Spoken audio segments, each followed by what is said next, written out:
Ligand field theory, जो CFT ने जो गलती कर दिया था, S and P, covalent character, sigma bond, ये सबको इग्नोर मार के अब इसीलिए हमें एलएफटी के बारे में सोचना पड़ा। आज डिस्कशन करेंगे, चलिए फिर लिगैंड फील्ड थ्योरी के बारे में। The MOT of bonding in coordination compound consider symmetry perimeter overlapping between atomic orbital of metal center and suitable ligand group orbital। ये सिमेट्री परिमीटर ओवरलैपिंग क्या होता है? सेम सिमेट्री का ऑर्बिटल ओवरलैप आपस में ओवरलैप करते हैं, ठीक है। मतलब ओवरलैप करने के लिए, एटॉमिक ऑर्बिटल का ओवरलैप करने के लिए उनके बीच में सिमेट्री, जो सिमेट्री होता है ना, वो सेम सिमेट्री का होना चाहिए। In the resultant MO, the electron are placed in terms of their energy as usual, ठीक है। जैसे हमारा एनर्जी के ऑर्डर अनुसार है, एनर्जी के ऑर्डर वाइज हमारा इलेक्ट्रॉन प्लेस होगा। Let us illustrate the case with metal ion of first transition series, MOT of sigma bonding in octahedral complex। देखते हैं कैसा। The field 3s and 3p orbital of metal center are very low energy, that is deeply seated, वो अंदर रह जाते हैं ना। They are readily so contracted that they cannot participate in overlapping with the ligand orbitals। The available metals orbital to overlap with the ligand orbital are given below। देखो कौन सा हमारा, देखो हम 3D सीरीज को कंसीडर करते हैं। First transition series क्या होता है? 3D सीरीज को हम कंसीडर कर रहे हैं, ठीक है। इसमें क्या रखा, जो 3D सीरीज का अगर इलेक्ट्रॉनिक कॉन्फ़िगरेशन करेंगे 1s2 2s2 2p2 3s2 3p6 4s2 then 3D 1 to 10 तक आएगा, ठीक है। ऐसा आता है, देन 4p ऐसा आता है, ठीक है। जो 3s एंड 3p होता है ना, ये इसका एनर्जी वेरी लो होता है और ये डीपली सीटेड होता है, इसीलिए और ये इसीलिए ये हमारा जो लिगैंड के साथ पार्टिसिपेट नहीं करते। तो हमने जब एमओटी डिस्कशन करना है तो इसको हम कंसीडर नहीं करेंगे, क्योंकि ये पार्टिसिपेट ही नहीं कर रहे हैं मॉलिक्यूलर ऑर्बिटल फॉर्म करने के लिए, ठीक है। तो हमारा और कौन बच गया? 4s 3d and 4p, 5 3d orbital, 1 4s orbital and 3 4p orbital. तो टोटल कितना होगा? 9 ऑर्बिटल हमारा पार्टिसिपेट कर रहा है।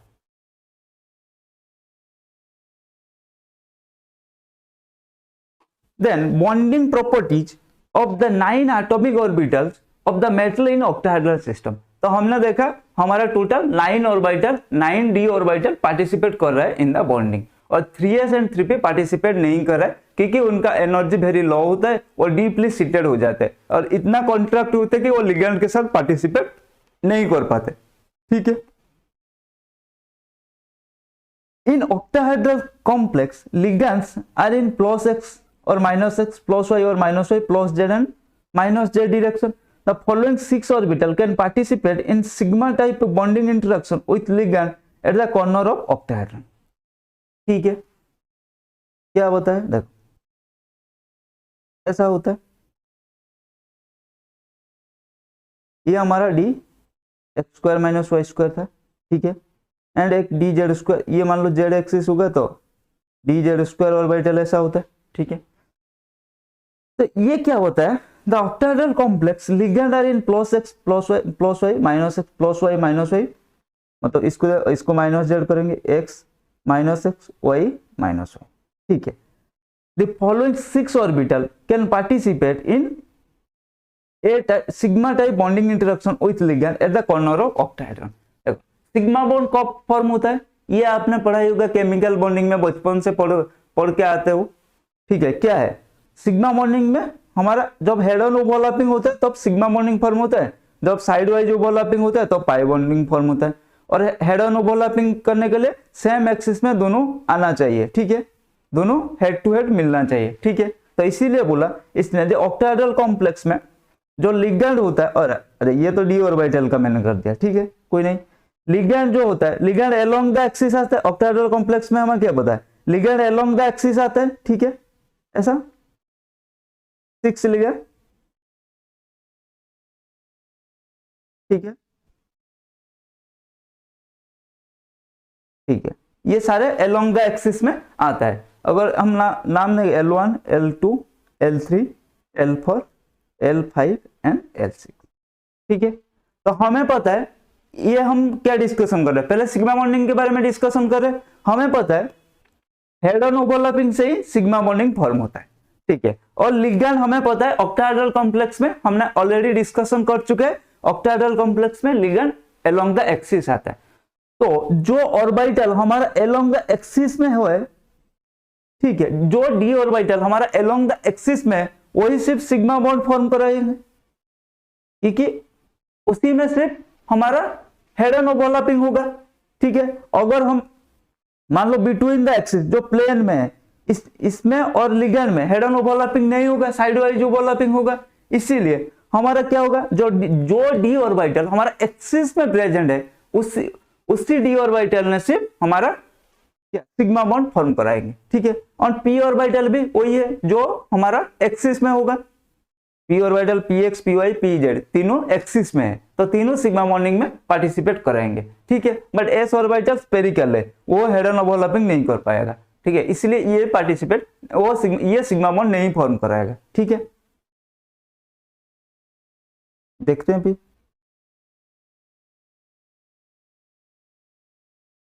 3d x square minus y square, 3d z square, 4s, 4px, 4py, 4pz, ठीक है।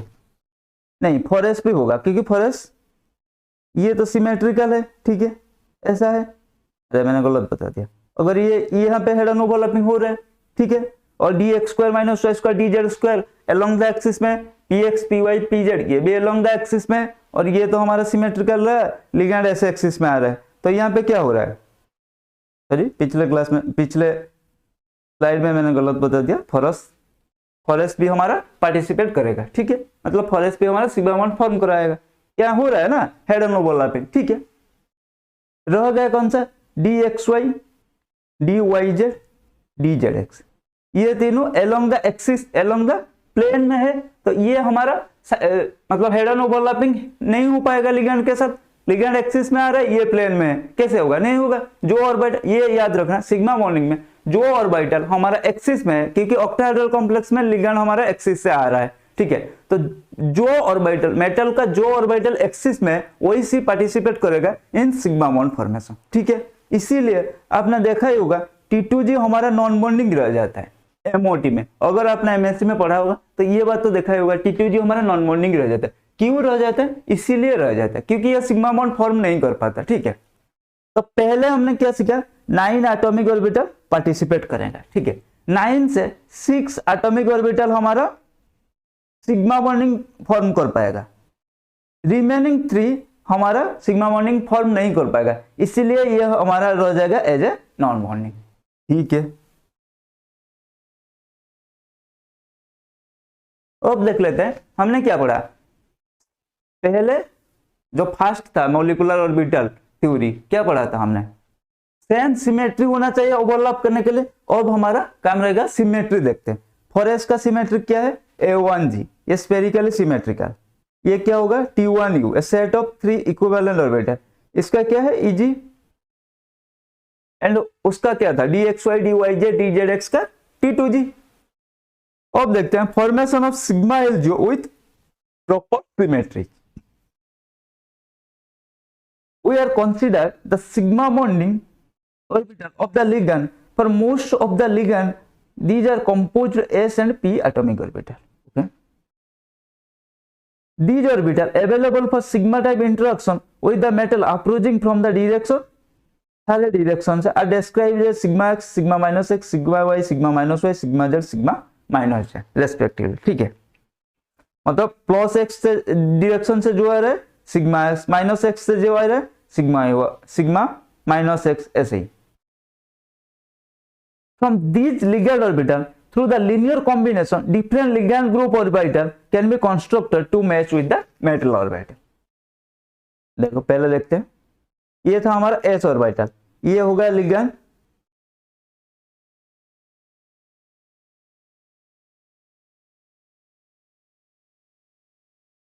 देखो ये था हमारा एस ऑर्बिटल, ये था s ऑर्बिटल A1G सिमेट्री। तो लिगेंड क्या होगा, LGO क्या होगा 1/√6। ये कैसा है, अभी ये कैलकुलेशन करने की जरूरत नहीं है, ठीक है। 1/√6 हमने सारे डायरेक्शन में मैंने क्या बताया, x डायरेक्शन है सिग्मा s, ऐसे ही sigma x plus sigma minus x plus sigma y plus sigma minus y plus sigma z plus sigma minus z, ठीक है। अब देखते हैं p और ऑर्बिटल P1 px। तो सिग्मा LGO के क्या हो जाएगा, क्या हो जाएगा बताओ, एक x से आ रहा है, एक माइनस x है, तो sigma x minus sigma minus x, यह 2 था 1/√2, ठीक है। सिमिलरली ये देख लो, ये क्या हो जाएगा P1U Py में sigma y minus sigma minus y, ये sigma z minus sigma minus z,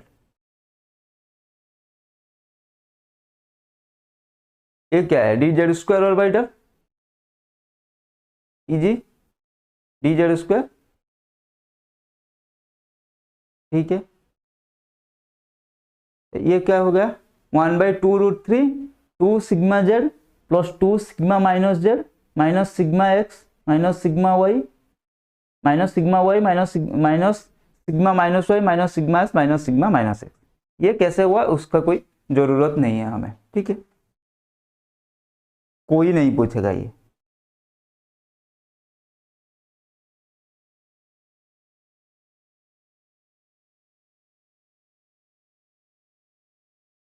ठीक है, देख लिया।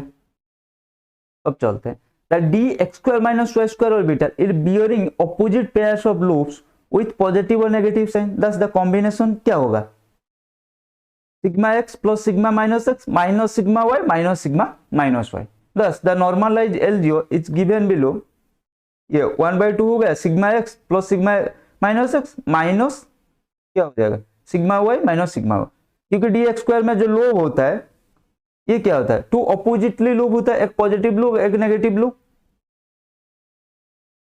dx² minus y² orbital is actually the combination of dx² minus z² and dz² minus dy² orbital. Thus the orbital may be represented as d2z² minus x² minus y² or dz² minus r²। Thus corresponding LGO needs the combination, ये हो गया total combination, देख लो। अरे ये dz² orbital dz² orbital is the actual combination of, ऐसा होता है, ठीक है।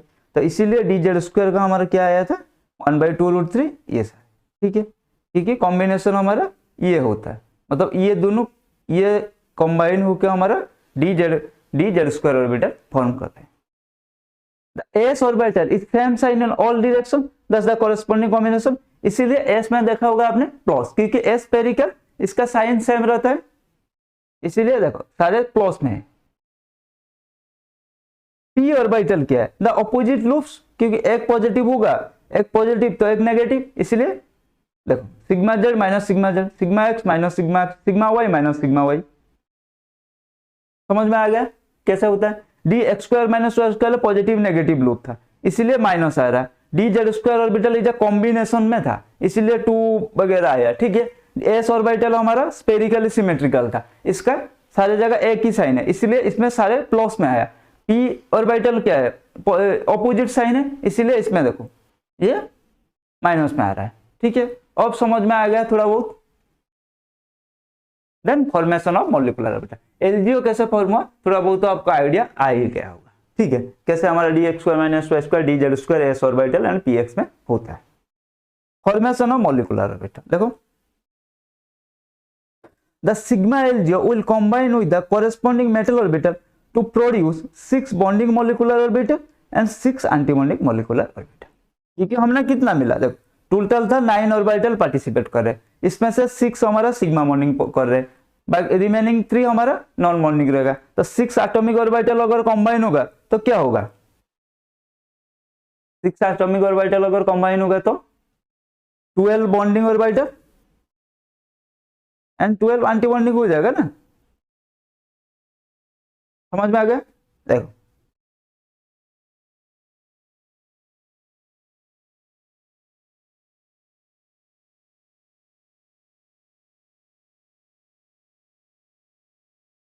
For the transition metal and the energy order of atomic orbital, पहले एनर्जी का ऑर्डर देख लेते हैं कैसा होता है। देखो एनर्जी ऑर्डर क्या है, 3d 4s 4p। अरे देखो n+l रूल याद करो, जब आपने 11th में जो स्टार्टिंग में एटॉमिक स्ट्रक्चर पढ़ा होगा, वहां पे एक अफवाउस प्रिंसिपल करके आता है इलेक्ट्रॉनिक कॉन्फ़िगरेशन के लिए, उसमें हमने पढ़ा था n+l रूल एनर्जी ऑर्डर के लिए। यहाँ पे वही रूल डाल दो ना, n+l कितना होगा, n फॉर p के लिए l 1 टोटल 5, यहाँ n+l 4+0 4, यहाँ 3+2 5।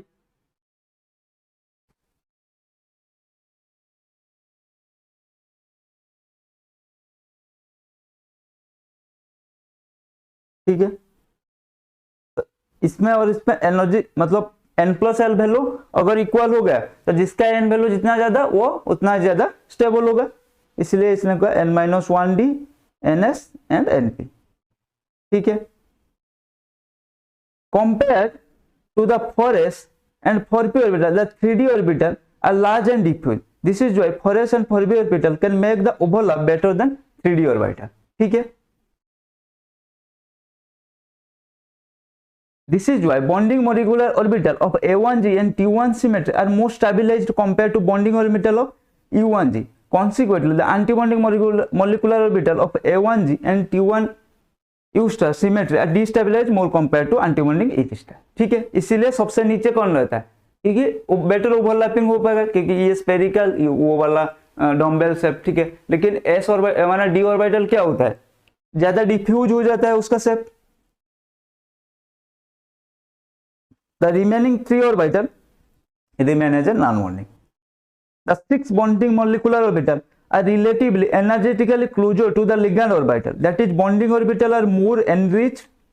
जो हमारा बॉन्डिंग ऑर्बिटल होता है ये लिगैंड ऑर्बिटल के पास चला जाता है, इसलिए बॉन्डिंग ऑर्बिटल, ये याद रखना, bonding molecular orbital are more enriched with ligand character. ठीक है, and in other words, electron placed in a bonding molecule are attracted towards the ligand to introduce polarity in metal ligand।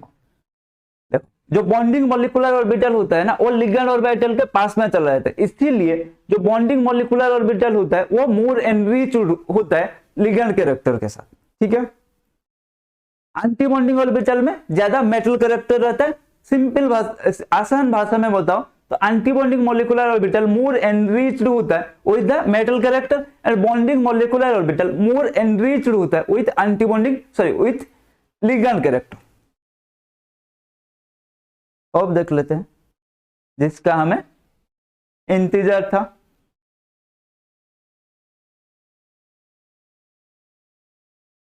Sigma एलजीओ क्या, A1G EG and T1U ligand orbital ये हो गया, metal orbital T2G ये हो गया हमारा T2G EG,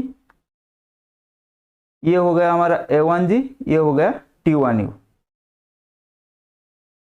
क्योंकि energy का ऑर्डर यही था ना, 3D 4s एंड 4p। ठीक है, एनर्जी का ऑर्डर यही था, इसलिए 3D 4s एंड 4p ऐसे हमने डाल दिया।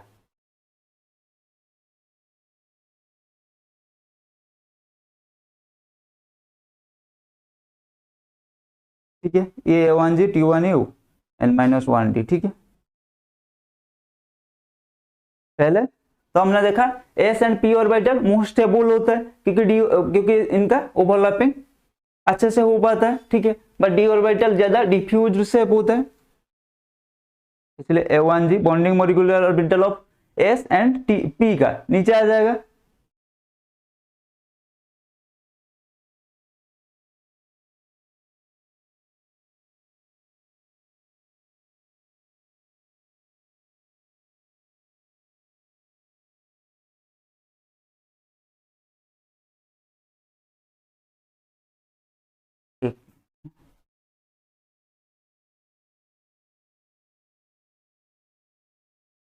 देन EG आ गया, देन T2G, ये नॉन बॉन्डिंग आ गया, पहले बॉन्डिंग आ गया फिर non bonding, then anti bonding आएगा EG स्टार, देन उसके बाद A1G स्टार, देन P का सबसे ज्यादा होगा T1U स्टार।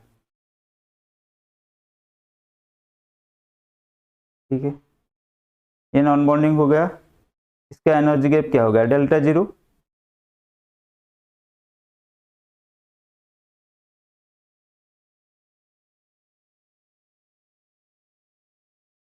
समझ में आ गया।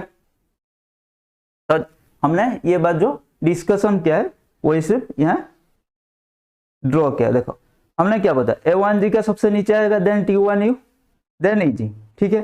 देन ये था हमारा, ये तीनों था हमारा बॉन्डिंग, ठीक नहीं रहा क्या, ये तीनों था हमारा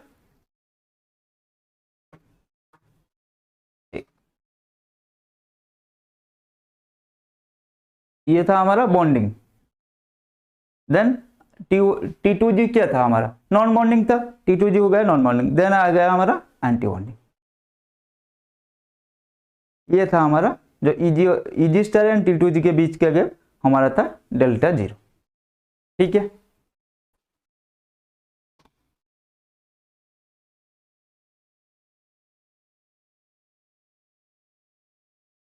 Then electronic configuration of the octahedral metal complex. Here, the possibility of pairing in T2G level leads to low spin complex depending on the relative values of delta zero and P energy. Some representative example given below. देख लो, पहले हमने तो draw कर दिया, अब electron कैसे feel करेंगे कि टाइटेनियम, ये टाइटेनियम का एक एक्वा कॉम्प्लेक्स है, हेक्सा एक्वा कॉम्प्लेक्स है, ठीक है। टोटल 13 इलेक्ट्रॉन हो गया,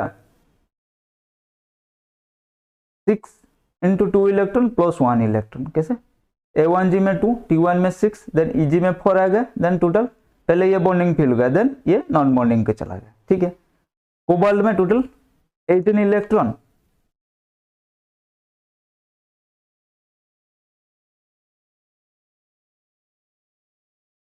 अबे कोबाल्ट 3+, ठीक है। कोबाल्ट 3+ में कितना हुआ, S2 आयरन कोबाल्ट D7, 3+ मतलब D6, ये 6 इलेक्ट्रॉन, नाइट्रोजन 5 + 3, 5 3 8,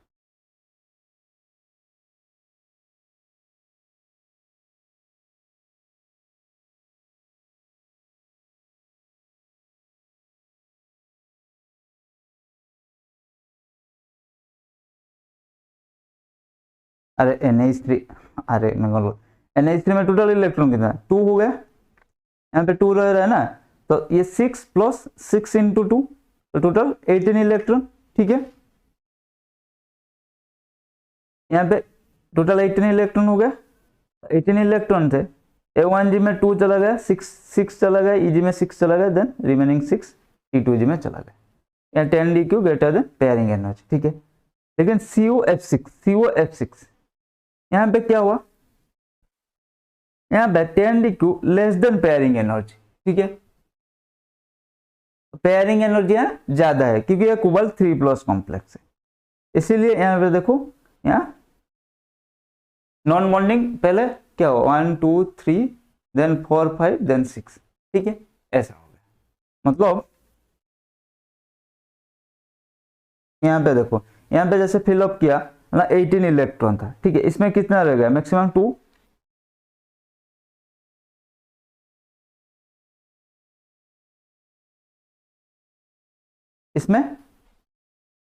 इसमें हमारा मैक्सिमम 2 इलेक्ट्रॉन रहेगा, इसमें 1 2 3 4 5 6, इसमें 7 8 देन 9 10 11 12,